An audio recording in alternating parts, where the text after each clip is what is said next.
দাওয়াত কোরআনের এই মিছিলে এখনো যারা পায়নি দাওয়াত কোরআনের এই মিছিলে শুনিয়ে দাও চলো সত্যবাণী শুনিয়ে দাও চলো সত্যবাণী পথ বাতলে দাও আমলে বলে দাও বুকে টেনে জান্নাতে একাই আমি যাব না তো ভাই বলেন জান্নাতে একাই আমি যাব না তো ভাই তোমাকেও জান্নাতে দলে নিতে চাই জান্নাতে একাই আমি তোমাকেও জান্নাতে দলে নিতে চাই সালাতে আসো যদি প্রতি আজানে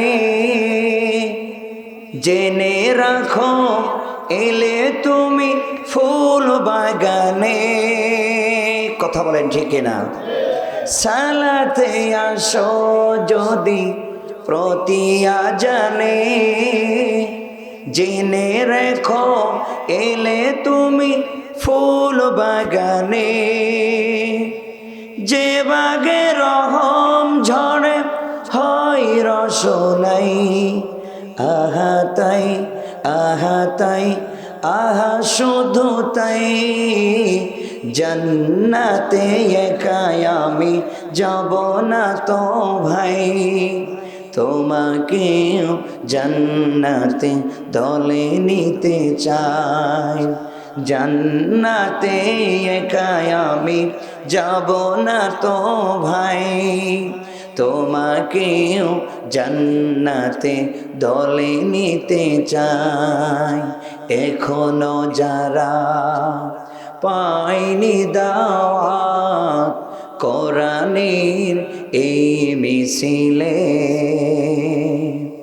শুনিয়ে দাও চলো সত্যবাণী শুনিয়ে দাও চলো সত্যবাণী পথ বাতলে দাও আমলে জান্নাতে একাই আমি যাব না তো ভাই তোমাকেও জান্নাতে দলে নিতে চাই জান্নাতে একাই আমি যাব না তো ভাই তোমাকেও জান্নাতে দলে নিতে চাই লিল্লাহে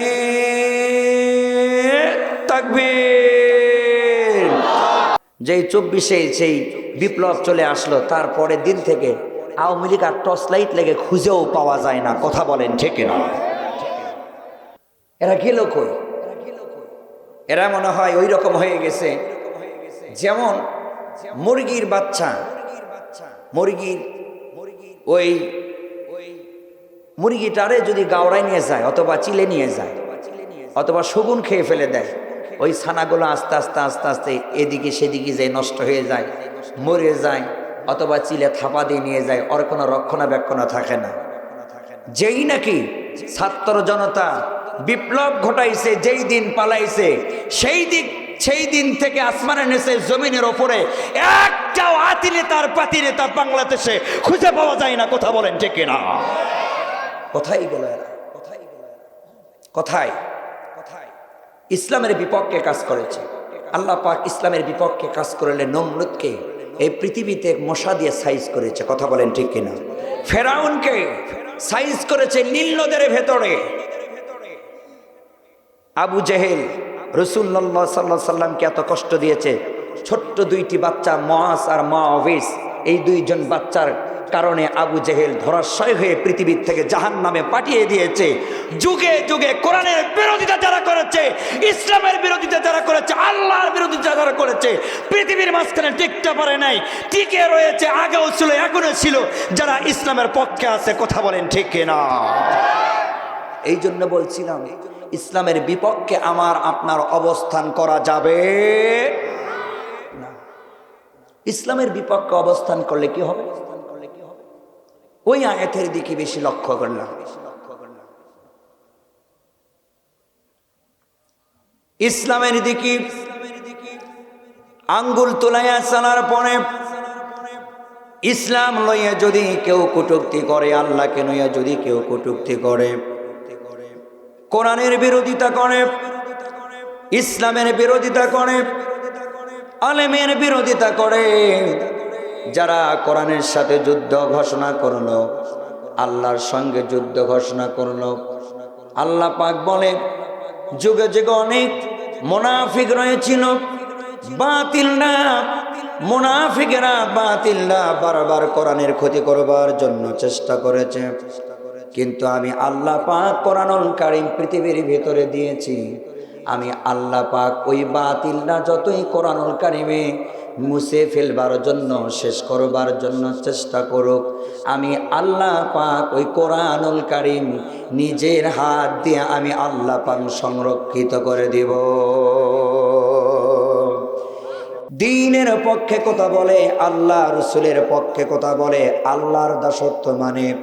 আর যদি কাফেররা তার সঙ্গে যুদ্ধ ঘোষণা করে, আর কাফেররা যদি তাকে শুলে চড়ে মারে, আর ইঞ্জেকশন পুশ করে মারুক না কেন, আর হত্যা করুক না কেন, আল্লাহ পাক বলে ওই মুমিনের রক্ত যখন জমিনে পড়লো, আমি আল্লাহ পাক একটা মরা জমিনকে আবাদ ফসলি করবার জন্য ওই মোরা জমিনটারে আসমান থেকে বৃষ্টি বর্ষণ করে, আমি আল্লাহ পাক ওই মোরা জমিনটারে জেতা জমিন বানায় দেই, শক্তি সঞ্চয় করে দেই। ওর ভেতরে অঙ্কুরগুলো বীজ বপন করবার পর আমি আল্লাহ পাক এই শিশির কণা দিয়ে, আকাশ থেকে বৃষ্টি দিয়ে ওই মোরা জমিনটারে জিন্দা করিয়ে মোরা জমিনে ফসল ফলায় দেই। বলুন সুবহানাল্লাহ। আল্লাহ পাক এই জন্য বলে মোরা জমিনটারে ফসলের জন্য উপযোগী করে দেই তখন যখন আমি আসমান থেকে বরকত খায়রাত নসিব করে জমিনে বৃষ্টি বর্ষণ করে মোরা জমিনে জিন্দা করি।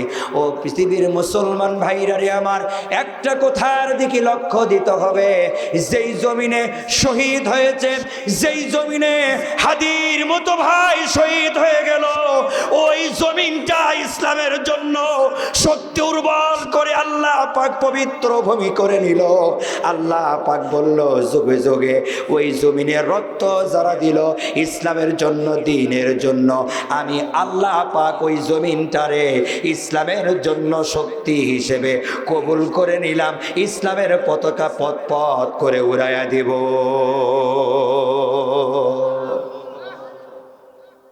قُلْ اهْبِطُوا مِنْهَا جَمِيعًا فَإِمَّا يَأْتِيَنَّكُمْ مِنِّي هُدًى فَمَنْ تَبِعَ هُدَايَ فَلَا خَوْفٌ عَلَيْهِمْ وَلَا هُمْ يَحْزَنُونَ। ও পৃথিবীর মানুষেরা তোমরা শোনো, তোমরা যখন ইসলামের কাজ করবা, তোমরা যখন কোরআনের কাজ করবা, আল্লাহর প্রতি কাজ করবা, দ্বীনের কাজ করবা, তোমাদের সর্বপ্রথম বাড়ি থেকে বাধা আসবে।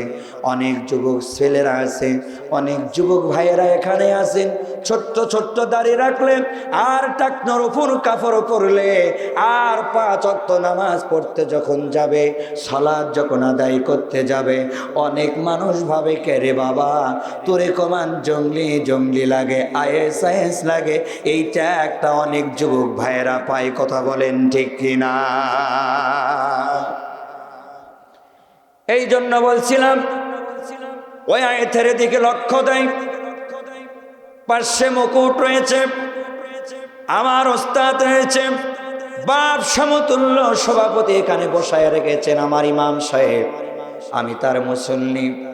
আল্লাহ পাক এই কোরআনুল কারীমের আয়াতের দিকে বলে, কুল হাবিতু মিনহা জামিআ ফাইম্মা ইয়াতিয়ান্নাকুম মিন্নী হুদান ফামান তাবিআ হুদায়া ফালা খাউফুন আলাইহিম ওয়ালা হুম ইয়াহজানুন। সর্বপ্রথমে তোমরা যখন ইসলামের কাজ করবে, কোরআনের কাজ করবে, দ্বীনের কাজ করবে, সর্বপ্রথমে পরিবার থেকে বাধা আসবে। পরিবার থেকে বলবে, বাবা গ্রামের মানুষ তোকে অনেক ট্যাগ লাগায়া দেয়, তুই ছোট্ট ছোট্ট দাড়ি রাখার প্রয়োজন নাই, দাড়িগুলো সেভ করে ফেলে দিই। 5 ওয়াক্ত নামাজ পড়ো, তবে টুপি পরার প্রয়োজন নাই। আন স্মার্ট লাগে, টাকনোর উপর কাপড় তুমি পরো না, টাকনোর নিচে কাপড় পরো। এই পরিবার থেকে সর্বপ্রথম এই পরিবার থেকে ধোঁকা আসবে। কিন্তু তারপরও যদি ওয়ালা খাউফুন আলাইহিম ওয়ালা হুম ইয়াহজানুন, তারপরও যদি ইসলামের কাজ করতে থাকেন, মানুষের বাধা যখন মানবেন না, ওই গ্রাম থেকে বলবে তোমার সন্তানটা খারাপ হয়ে গেল, তোমার সন্তানটা আনসোশাল হয়ে গেল, তোমার সন্তানটা আনস্মার্ট হয়ে গেল। স্মার্ট লাগে না, পাগল হয়ে গেল, আজান দিলেই মসজিদ দিকে দৌড়ায়, তোমার সন্তান কেমন জানি পাগলের ভ্যাস ধরল। এই কথাগুলো আপনাদের বলে কি না? তার পরবর্তী গ্রাম থেকে বাধা আসলো। শেষ পর্যন্ত কোনো একটি ময়দান ইসলামের জন্য কথা বললেন, কোরআনের জন্য কথা বললেন, হকের পথে কথা বললেন। দেখবেন সারাটি ইউনিয়নবাসী আপনাদের বিপক্ষে চলে যাবে। তারপরে আস্তে আস্তে ইউনিয়ন বিপক্ষে চলে যাবার পর আবার দেখবেন যে আপনার জেলা আপনার বিপক্ষে চলে যাবে, গ্রাম বিপক্ষে চলে গেল, পরিবার বিপক্ষে চলে গেল। এখন পুরো জেলা হিসেবে তোমাকে চিহ্নিত করবে।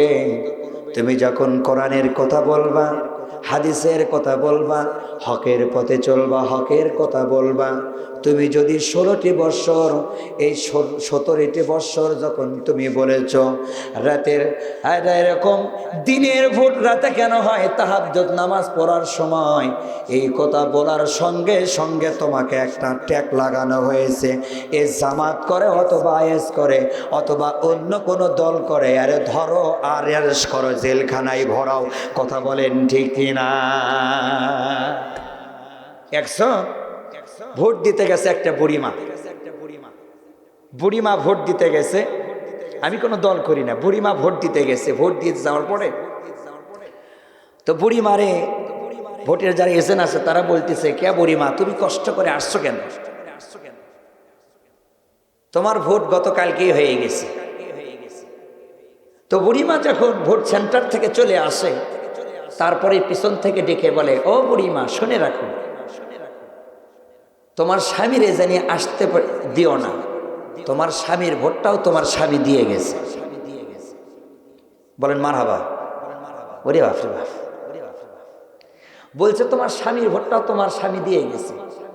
বুড়িমা মনে মনে চিন্তা করে, হাই সর্বনাশ, এই বুড়ারে কত মহব্বত করি আর কত আদর করি, এই বুড়া আজকে 5 বছর আগে মারা গেল, ভোট দিয়ে গেল, আমার জানালার পাশ দিয়েই সড়ক, আমার জানালার পাশ দিয়ে রাস্তা, ভোট দিয়ে গেল ভালো কথা, কিন্তু আমার সঙ্গে একটু দেখা করে গেল না কেন? বুড়িমা চিন্তা ভাবনা করে বলে, বাবা ভোট কতদিন পর পর আসে? বলছে 5 বছর পর পর। কইছে তোমাদের কাছে একটা আকুল আবেদন, ওই বুড়ে বেটা যদি আরেকবার আসে, তোমরা ধরে বেঁধে রেখে আমারে খবর দিবা। ও আর বলেনি আমার স্বামী মারা গেছে। পরেক্ষণে আবার 5 বছর পর ভোট আসলো। বুড়িমা সাজুগুজু করে স্বামীর সঙ্গে দেখা হবে, খুব লস্টে পিক্স লিল প্যাডিস যেতে যা যা লাগানো দরকার। বলছে দীর্ঘ 10টি বছর পর আমার হাজবেন্ডের সাথে দেখা হবে, একটু সাজুগুজু করেই যায়। আর হাজবেন্ডের সামনে স্ত্রীরা সাজুগুজু করে আসবে, এটাই স্বাভাবিক, তবে ঘরে বাহিরে না। কথা বলেন ঠিক না? এখনকার মা আর বোনেরা ঘরের সাজতে চায় না, দুনিয়ার দুর্গন্ধ মার্কা একটা রন্না নিয়ে স্বামীর সামনে দাঁড় হয়। কথা বলেন। আর যত সাজুগুজু দেখবে বাহিরে যাচ্ছে, মার্কেটে যাচ্ছে, এখানে সাজুগুজু করে যাচ্ছে, আর যাবে 10টার দিকে, আসবে বিকাল 4টার দিকে। সন্তানরা নিয়ে গেছে। এখন যদি খালি আপনি বলেন, কে গো তুমি 10টার দিকে গেলে বিকাল 4টার দিকে আসলে, বিষয় কি? তুমি যাবে আর আসবে, এই তো কাজে তুমি সামান্য একটু কাজ নিয়ে গেছো। হ্যাঁ, তোমার আবার ঢঙ্গের কথা, তোমার সন্তান আজ ফেরি চায় না। কথা বলেন, কথা বলেন, কথা বলেন। ওই কোন জায়গায় কোন মোড়ে কার সাথে দেখা করছে আপনি নিজেও জানেন না। কথা বলেন ঠিক না? আর সন্তান যে হয়েছে, এটা একটা লাইসেন্স, সন্তান লাইসেন্স। প্রত্যেকটি মায়ের জন্য, বোনের জন্য সন্তান হলে লাইসেন্স। হয় তোমার সন্তান এইটা খাবে, ওইটা খাবে, ওইটা খাবে, ওইটা খাবে। সন্তান আবার বাড়ির সময় আসার সময় আস্তে করে মিষ্টিটুকু কিনে দিয়ে বলবে, যেখানে যেখানে যা কিছু করেছি তোর বাপরে একটা কিছু বলিবি না, যদি বলিস মার হবে, আর আমার হাতের খাবার তুই আর পাবি না। সন্তান আর সন্তানের বাপকে বলে না। কথা বলো ঠিক না? দোষ কার? সন্তানের। দোষ কার? আপনার। আপনার সন্তান। কার সন্তান? বলে তোমার সন্তান তো আসতেই চায় না, যাই ওইদিকে যাচ্ছি না। তার সাজুগুজু করে আসে, ভোট দিতে আসছে। আবার বলে, বুড়িমা কেন আসছো? গতকালকেই তোমার ভোট হয়ে গেল। বুড়িমা বলে, বাবা গত রাতে ভোট হয়েছে, এই জন্য আমি আসি নাই, আমার ভোট কে দেবে দেবে দেখার বিষয় নয়। কিন্তু তোমার আঙ্কেল 5 বছর পর পর ভোটের সেন্টারে এসে ভোট দিয়ে যায়। মেহেরবানি করে তোমার আঙ্কেলকে আসা মাত্রই বেঁধে রাখবা, আর আমি বাইরে ধরে থাকবো। এই বুড়ারে এত মহব্বত করেছি, এত ভালোবেসেছি, শীতের দিনে পানি গরম করে উজু করে দিয়েছি, গোসল করে দিয়েছি, কিন্তু এই বুড়া বেটা আমার জানালার পাশ দিয়ে রাস্তা দিয়ে ভোট সেন্টারে এসে ভোট দিয়ে যায়, কিন্তু এই বুড়া বেটা আমার সঙ্গে দেখা সাক্ষাৎ করে না। আমার সঙ্গে দেখা সাক্ষাৎ করে না। দেখা সাক্ষাৎ কোনদিন আসছে? বলছে কি ব্যাপার, দেখা সাক্ষাৎ করেনি? গত রাতে আসে তো ভোট দিয়ে গেছে। বলছে আরে বেটা, তোমার তো আঙ্কেল 10 বছর আগে মারা গেছে। বলছে আপনি জানেন না 2025-এ 2026-এ যারা মারা গেছে তারাও ডিজিটাল পদ্ধতিতে ভোট দিতে পারে। এটাই শেখ হাসিনার আদালতে বিচার সালিশ হয়ে গেছে, এটাই সংসদে পাশ হয়ে গেছে। কথা বলো ঠিক কিনা? আছে আছে রাতের ভোট, দিনের ভোট আর রাতের হতে দিব? এ কথা বলো, দিনের ভোট আর রাতে হতে দিবেন? ও যুবক ভাই, দিনের ভোট যদি রাতে হয় আর আপনি যদি সেই ভোটের অংশীদার করতে থাকেন আর জ্বালানি করতে থাকেন, কাল কিয়ামতের ময়দানে কড়াই গন্ডে আপনাকে হিসাব দিতে হবে। কথা বলো ঠিক কিনা?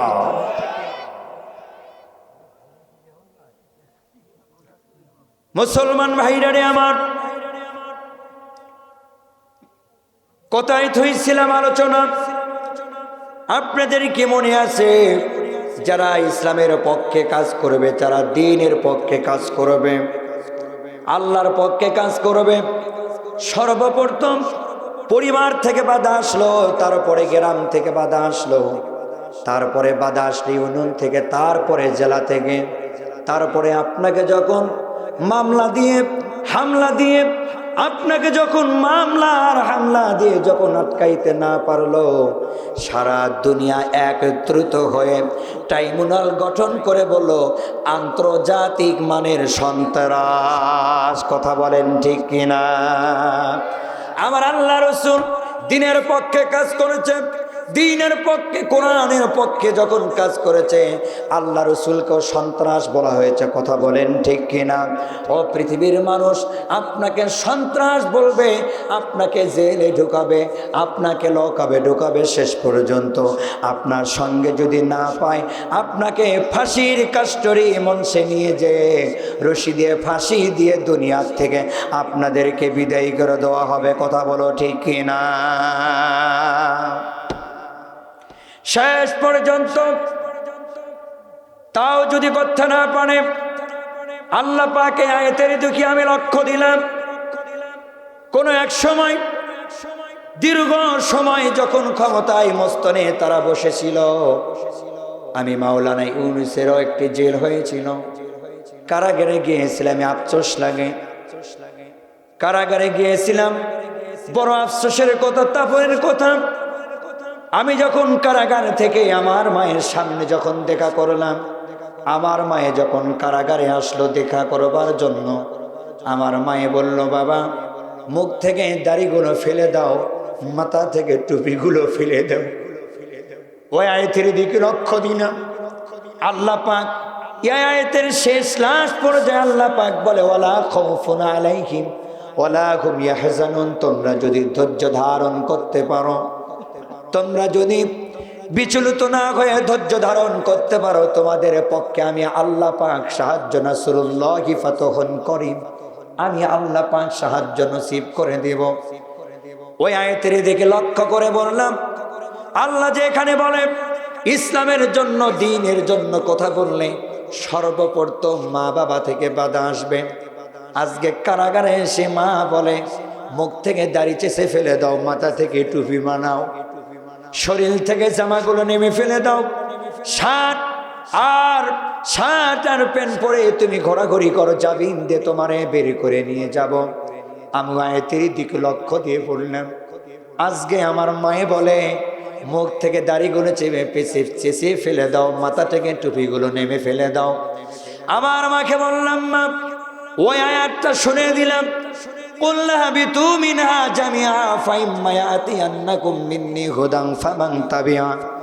আমি আমার মারে আয়াতটা শুনে দিলাম আর বললাম, মা এই দুনিয়ার লোকার আর লোকার নয়, দুনিয়ার জেল আর জেল নয়, এই সময়টুকু জেলে আমি পার করি, কাল কিয়ামতের ময়দানে এই জেলে যদি আমি শহীদ হয়ে যাই আর যদি মারা যাই, কাল কিয়ামতের ময়দানে তুমি মাওলানা ইউনূসের মা, শহীদের মা হিসেবে আল্লাহর কাছে দাঁড় হতে পারবা।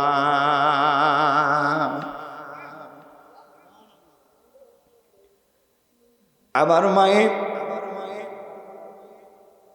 জেলখানায় বারান্দায় ধীরে ধীরে থেকে বলে, বাবা তুই শহীদের তামান্নার জন্য আমারে সুসংবাদ দিচ্ছে, সুসংবাদ শোনায়া দেশ।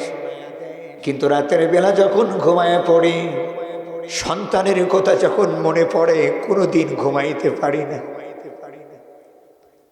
যখন দেখি সন্তান মনে হয় স্কুল থেকে এসে, মাদ্রাসা থেকে এসে, মসজিদ থেকে এসে সন্তান মনে হয় আমারে মা বলে ডাকে, আমি খাবারগুলো মুখে উঠাইয়া দিলাম, ঘুম ভেঙে যায়। ও বাবা, আমি আমার শহীদের সন্তান হিসেবে এবং ইসলামের কাজ করেছে, দ্বীনের কাজ করেছে, সেই হিসেবে আল্লাহর কাঠ গড়ায় দাঁড় হতে পারবো। শহীদ হলে শহীদের মায়ের মর্যাদা পাবো, কিন্তু কলিজা মানে না, খাবার ধরে খাইতে পারি না, ঘুমাইতে গেলে ঘুমাইতে পারি না। পৃথিবীর মাঝখানে একটা মানুষ হারাম আর হালাল চিনতে চাই না, শুধু চিনতে চাই সন্তান যেন সুখে এবং শান্তিতে থাকে। কথা বলেন ঠিক কিনা? এই মানুষটা যাদের বেঁচে আছে, এই মার বাবা যাদের বেঁচে আছে, তাদের পায়ে হাত দিয়ে আমি আপনাদেরকে অনুরোধ করে বলবো, মায়ে কখনো বুঝতে চাই না সন্তান জাহান্নামে যাবে না জান্নাতে যাবে। বাবাই কখনো বুঝতে চাই না সন্তান হালাল খেলো না হারাম খেলো, শুধুমাত্র চাই সন্তান জানি ভালো চলে। কথা বলেন ঠিক কিনা? ও মুসলমান ভাইরারি আমার, এই মাহফিলের মধ্যে কার জানি মা মারা গেছে, কার জানি বাবা মারা গেছে। অনেকেই মা বাবার সাথে দুর্ব্যবহার করেছ। আল্লাহ পাক কোরআনুল কারীমের ভিতরে বলে, ওয়াকাদা রাব্বুকা আল্লা তা'বুদু ইল্লা ইয়্যাহু ওয়া বিল ওয়ালিদাইনি ইহসানা। তুমি তোমার পিতা মাতার সাথে সৎ আচরণ করো এবং আদর্শ ব্যবহার করো। আমরা অনেক সন্তান আছি, পিতা মাতা বাদ দিয়ে শ্বশুর শাশুড়িকে বেশি আব্বা আম্মা করে ডাকি। কথা বলেন ঠিক কিনা? আল্লাহ রাসূল বলে, কোনো বান্দা আর যদি কোনো যুবক, কোনো ছেলে যদি পিতা মাতার সামনে শ্বশুর শাশুড়িকে আব্বা আর মা বলে বেশি বেশি ডাকে, মায়ার বাবে যদি কষ্ট পায়, আল্লাহি বিল্লাহি কসম দিয়ে বলি কলিজাটুকু আমার ফেটে যায়। আল্লাহ রসুল বলে ওই সন্তানের ডাকে মায়ার বাপে যদি কষ্ট পায়, ওই সন্তান যত আমল করুক, একটা আমলের জন্য একটা আমল আল্লাহর কাছে দরবারে কবুল হবে না, সন্তান জান্নাতে যেতে পারবে না।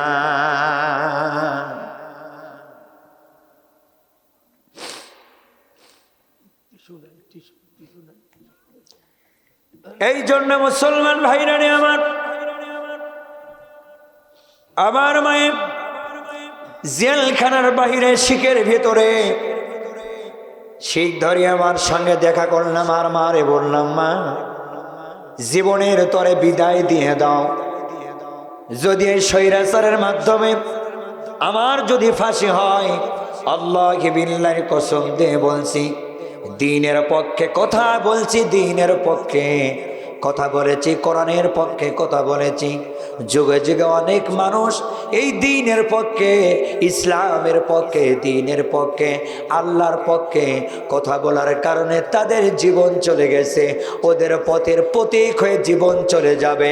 তুমি আফসোস করো না, হাসি মুখে তোমার সন্তানরে বিদায় দিয়ে দাও। আপনাদের কি কখনো মনে হয় যে আমার মতো ব্যক্তি 5ই জানুয়ারি ভোটের মধ্যে ককটেল আর বোমা ফোটাফুটি করছে? এইটা তো মনে হয় যদি কোনো শয়তানরেও কোয়া হয় যে মাওলানা ইউনূস মানুষরে খুন করেছে, গাড়িতে আগুন দিছে, এইটা সেইটা করেছে, কোনো শয়তান মনে হয় বিশ্বাস করবে না। কথা বলেন ঠিক না?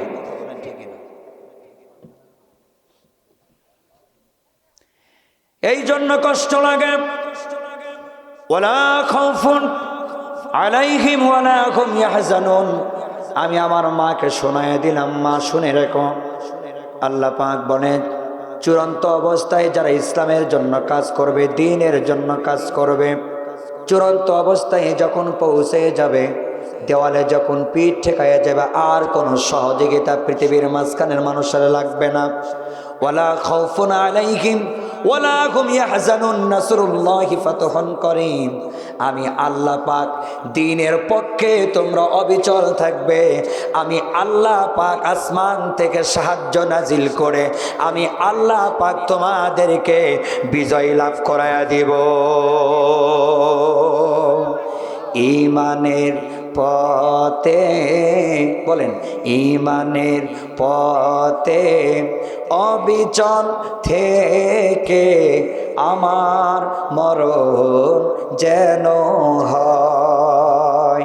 তোমারই কাছে মিনতি আমার, তোমারই কাছে মিনতি আমার, ও গো রহিম রহমান।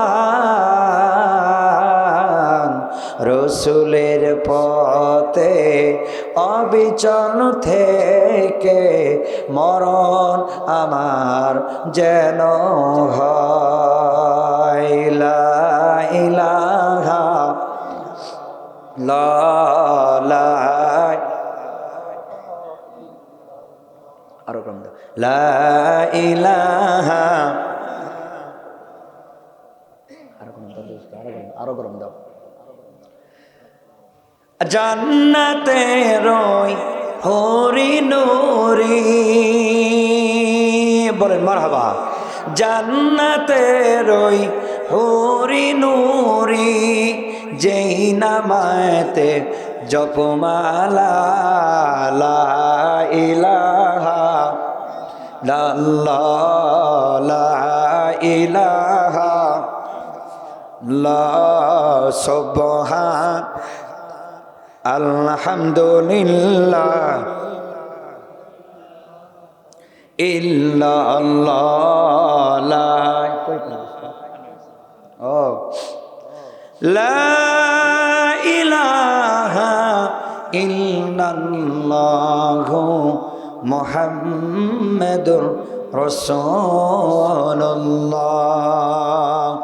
মুসলমান ভাইরা আমার, এই রকম যুগে যুগে দিনের পর দিন মুসলিমরা জীবন দিয়েছে, জান দিয়েছে, মাল দিয়েছে। আল্লাহ রাসূল সাল্লাল্লাহু আলাইহি ওয়াসাল্লামের যুদ্ধর ময়দানে যাবে, যুদ্ধর ময়দানে যাবে। আল্লাহ রাসূল সাল্লাল্লাহু আলাইহি ওয়াসাল্লাম যুদ্ধর ময়দানে যখন যাবে, মতার প্রান্তে যুদ্ধ হবে। আল্লাহ রাসূল সাল্লাল্লাহু আলাইহি ওয়াসাল্লাম সাহাবীদেরকে একত্রিত করলো, সাহাবীরা একত্রিত হলো। আল্লাহর নবী সাল্লাল্লাহু আলাইহি ওয়াসাল্লাম যায়েদ বিন হারেসকে বলল, ও যায়েদ বিন হারেস তুমি কোথায়? লাব্বাইক সাদিকতা ইয়া রাসূলুল্লাহ। এই জায়গায় যায়েদ বিন হারেসকে বলল, যায়েদ বিন হারেস আমার ডান পাশে আসো। আল্লাহ রাসূল সাল্লাল্লাহু আলাইহি ওয়াসাল্লাম বলল, যায়েদ বিন হারেস আসবার পর জাফর বিন আবু তালেব তুমি কোথায়? জাফর বিন আবু তালেব আসলো। তারপরে বলল, আব্দুল্লাহ বিন রওহা তুমি কোথায়? আব্দুল্লাহ বিন রওহা চলে আসলো। বলা হলো, যাও তোমরা মতার প্রান্তে তিনজন শহীদ, তিনজন তোমরা মতার প্রান্তে কমান্ডারের দায়িত্ব পালন করবা। কমান্ডারের দায়িত্ব পালন করে তারপর এই মতার প্রান্তে যুদ্ধ করবার পর তোমরা যদি শহীদ হয়ে যাও, এই কমান্ডারগুলি যদি মারা যায়, এই মতার প্রান্তে সেনা কমান্ডার যদি মারা যায়, অন্য একজনকে সেনা কমান্ডারের দায়িত্ব দিয়ে যুদ্ধর ময়দানে যুদ্ধর কাজ চালাইবা, বিজয় ছিনিয়ে ঘরে নিয়ে আসবা। বলুন সুবহানাল্লাহ। তিনজনের আর বোঝা বাকি রইল না যে একটা যুদ্ধর ময়দানে সেনা কমান্ডার লাগা হলে একজন। আমার হুজুর আছে, ওস্তাদ আছে, ভুল হলে ধরাইয়া দেবে। সেনা কমান্ডারের দায়িত্ব লাগে একজন, কিন্তু এই মতার প্রান্তে যুদ্ধ হবে। আল্লাহ রাসূল ঘোষণা করলো কয়জনের? কথা বলেন কয়জনের? ওই আয়াতের লক্ষ্যে কথা বলছিলাম। সেনা কমান্ডারের দায়িত্ব তিনজনকে বলল এবং বলল বাড়ির থেকে বিদায় নিয়ে আসো, এবং তোমরা তিনজন মারা গেলে আর একজনকে সেনা কমান্ডারের দায়িত্ব দিয়ে বিজয় ছিনিয়ে ঘরে নিয়ে আসবে। বলেন সুবহানাল্লাহ। যায়েদ বিন হারেস বলল, ইয়া রাসূলুল্লাহ, ইয়া হাবিবাল্লাহ, আপনি আমার পালক পুত্র। আমার মা ঘরে আইসা ঘর থেকে শুনেছে, আর আপনি আমার পালক পুত্র, আমার আর কোথাও যাবার প্রয়োজন নাই, বিদায় নেওয়া শেষ। জাফর বিন আবু তালেবকে বলল, যাও তোমরা বিদায় নিয়ে আসো। আব্দুল্লাহ বিন রওহা চলে গেল বাড়িতে। জাফর বিন আবু তালেব বাড়িতে আসবার পর জাফর বিন আবু তালেবের স্ত্রী জাফর বিন আবু তালেবের জন্য রান্না করা শুরু করে দিয়েছে। সেই দিন সবে মাত্র শাম দেশ থেকে যুদ্ধ করে আল্লাহ রাসূলের সাল্লাল্লাহু আলাইহি ওয়াসাল্লামের কাছে এসেছে। জাফর বিন আবু তালেব বাড়িতে যেয়ে বলে, স্ত্রী, ও পানির স্ত্রী, আমারে বিদায় করায় দাও। জাফর বিন আবু তালেবের স্ত্রী বলে, তোমার জন্য রান্না করতেছি, রান্নাগুলো খাইবা। আর তুমি দূর থেকে ব্যবসা করার জন্য গিয়েছিলে, বাড়িতে ফিরে আসলাম, মেহেরবানি করে ফিরে এসো, আমার কাছে একটু চলে আসো, খাওয়ায়া তোমারে দেব। জাফর বিন আবু তালেব তার স্ত্রীকে বলে, ও পানির স্ত্রী, আর খাইতে পারবো না, আমি জাফর বিন আবু তালেব যুদ্ধর ময়দানে যেতে হবে। আল্লাহ রাসূল যুদ্ধর ময়দানের জন্য আমাকে সেনা কমান্ডারের দায়িত্ব দিয়েছে, আমি তোমার খাবারগুলো খাইতে পারবো না। জাফর বিন আবু তালেবের স্ত্রী কেঁদে কেঁদে বলে, জায়নামাজ ছিল, জায়নামাজ জমিনে পড়বার পর জাফর বিন আবু তালেবের স্ত্রী দুহাত আল্লাহর কাছে উঠাইয়া বলে, মালিক, আমি জাফর বিন আবু তালেবের স্ত্রী বলছি, আমার স্বামীর যুদ্ধর ময়দানে যেতে হবে। যুদ্ধর মনের বদল, মনের বদল মন দিয়েছি, বিফল সবই গেল। এরে বেটা, মনের বদল মন দিয়ে যদি বিফল যায়, এমন বেটিরে তোর মন দেওয়ার দরকার কি? কথা বলেন ঠিক কিনা? ওই বেটিরে 3 লাথি দিয়ে বিদায় করে দি, তুই কর্ম ভালো কর, আর এক বেটি এবং বেটির মা তোর দিকে চেয়ে থাকবে। কথা বলেন ঠিক কিনা? খালি সারা রাত খালি ঠেলাঠেলি, খালি ঠেলাঠেলি, এত ঠেলাঠেলি কেন?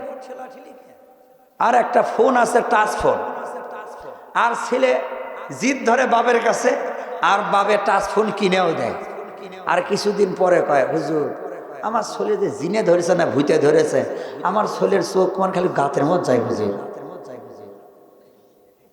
আমরা জিজ্ঞাসা করি, আপনার ছেলেটা কি মিশিং দিয়েছে? কয় কি কন আপনি? এত ছোট বয়সে আমার ছেলেরে মিশিং দিব মানে? কয়েছে কি মিশিং দিয়েছেন? দুনিয়া হাতত দিয়েছেন। কথা কি কন আপনি? আপনার হুজুর মানুষ কিছু বোঝেন না। আমি বললাম, ওই ভিটামিন ই ক্যাপসুল খাইয়ে কোনো প্রয়োজন নেই। আপনার সন্তানরে যে মেশিন দিয়েছেন, এই মেশিনটা আপনার টান দেন। বলে কি দিয়েছেন? আমি বলি যে আপনার সন্তান তো 15 থেকে 20টা বিয়ে করেছেন।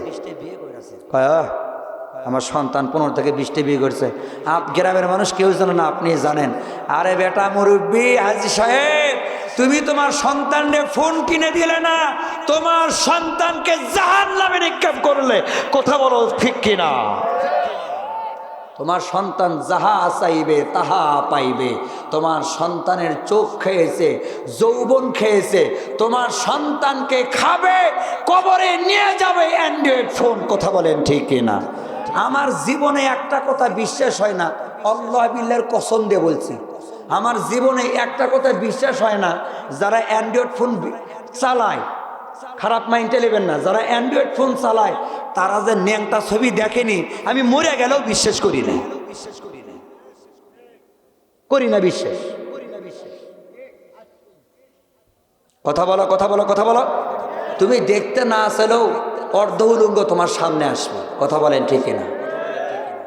অতএব ফোন থেকে তোমার ছেলেকে বাঁচাও। মোবাইল ফোন আসিল, কি দোলা লাগিল, ফজরের ঘুম তো পোলার ভাঙল না। কথা বলো ঠিক কিনা? মোবাইল ফোন আসিল, কি দোলা লাগিল, ফজরের ঘুম তো পোলার ভাঙল না। পেটে ভাত নাহি থাক, পরনে কাপড় নাহি থাক, মোবাইল সারা ছেলের ভালো লাগে না। হাই হাই, মোবাইল সারা মেয়ের ভালো লাগে না। মোবাইল ফোন আসিল, কি দোলা লাগিল, ফজরের ঘুম তো পোলার ভাঙল না। ও ছেলে থাকে ঢাকায়, মেয়ে থাকে বগুড়ায়, মোবাইলে মোবাইলে তাদের কথা হয়। হাই হাই, মোবাইলে মোবাইলে তাদের বিয়ে হয়।